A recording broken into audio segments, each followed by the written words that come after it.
नमस्कार दोस्तों, मैं संजय कुमार आज आपके सामने एक नए टॉपिक के साथ हूँ। सुख, खुशी और आनंद, ये तीन शब्द को हम एक ही अर्थ में इस्तेमाल करते रहते हैं, जबकि तीनों में एक बड़ा अंतर है। सुख,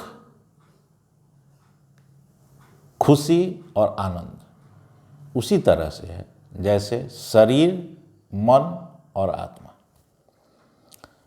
सुख शरीर से जुड़ा हुआ है, यानी कि हमारे शरीर के जो 5 इंद्रिय, आँख, कान, नाक, मुंह और त्वचा, इनके जरिए जो हमें सुख, जो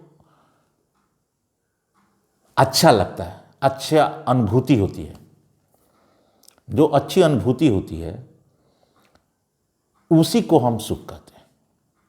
चाहे अगर हम कोई अच्छा भोजन कर रहे हैं, या अच्छे घर में रह रहे हैं, अच्छे गाड़ी में चल रहे हैं, अच्छे जगहों पर जा रहे हैं, पहाड़ पर, जंगल में, नदी, समुद्र के किनारे, तो इन सब चीज़ों से जो हमें अच्छी अनुभूति मिल रही है, यही सुख है।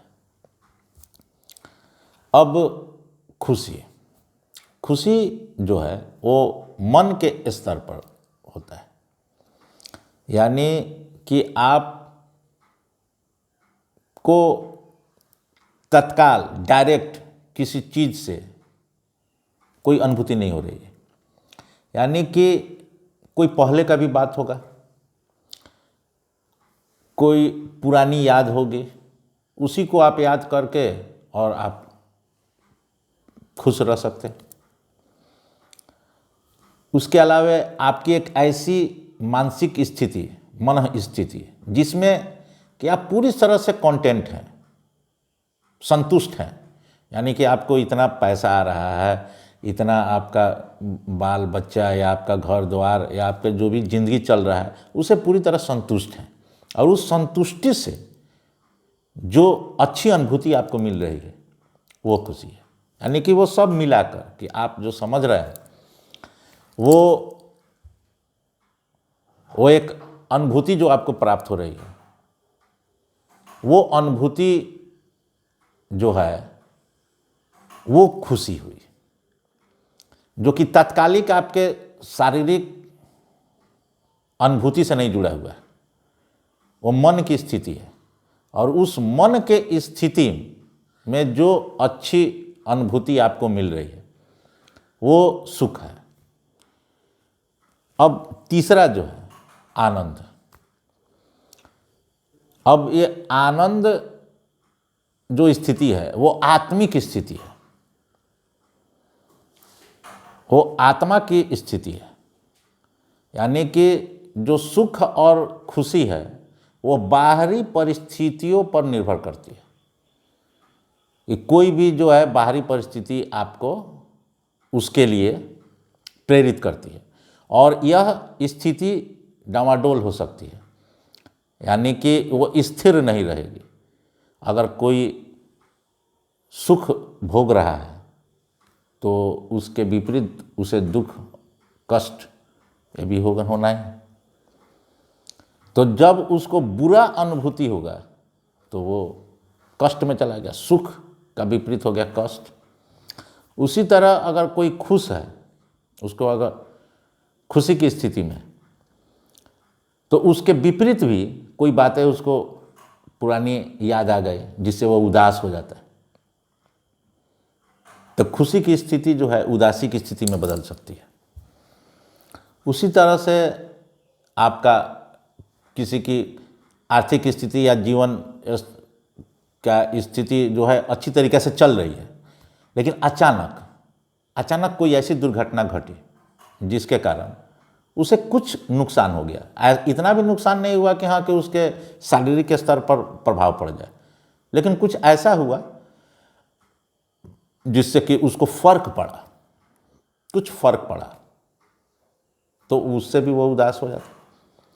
यानी कि उसकी मन की स्थिति बाहरी परिस्थितियों के द्वारा उसमें परिवर्तन किया जा सकता है, या सुख और खुशी की स्थिति में होता है। लेकिन एक आनंद की जो स्थिति होती है, और आनंद जो है यह पूरी तरह से आत्मिक है, और ये अंदर की स्थिति होती है। यानी कि एक ऐसी स्थिति जिसमें कोई भी बाहरी परिस्थिति या शारीरिक परिस्थिति उसको प्रभावित नहीं कर सकती है।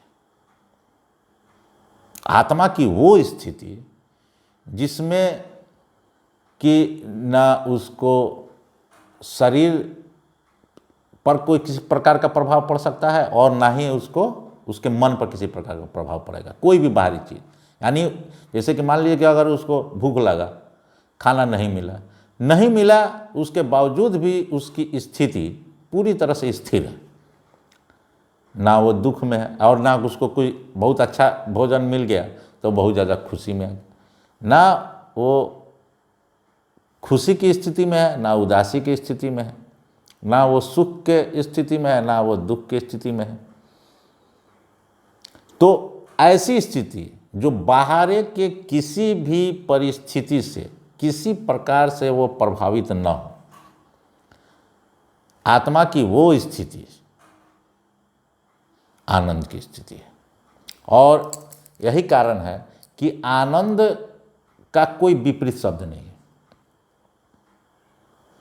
सुख का विपरीत है, खुशी का भी विपरीत है, लेकिन आनंद का कोई विपरीत शब्द नहीं।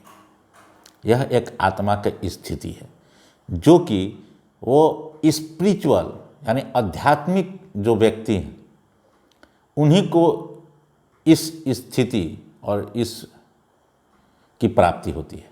यह सभी के बस की बात नहीं है कि आनंद की स्थिति में चला जाए। वो सुख की स्थिति में जा सकता है, खुशी की स्थिति में जा सकता है, लेकिन वो आनंद की स्थिति में सामान्य इंसान नहीं जा सकते।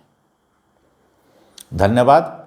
अब फिर हम मिलेंगे आपसे अगले वीडियो में, और अगर आपको ये टॉपिक अच्छा लग रहा है तो आप इसको लाइक करें, सब्सक्राइब करें और शेयर करें। और अगर आपको कोई सुझाव देना है तो हमारे कमेंट बॉक्स में सुझाव दें। नमस्कार, मिलते हैं फिर अगले वीडियो में।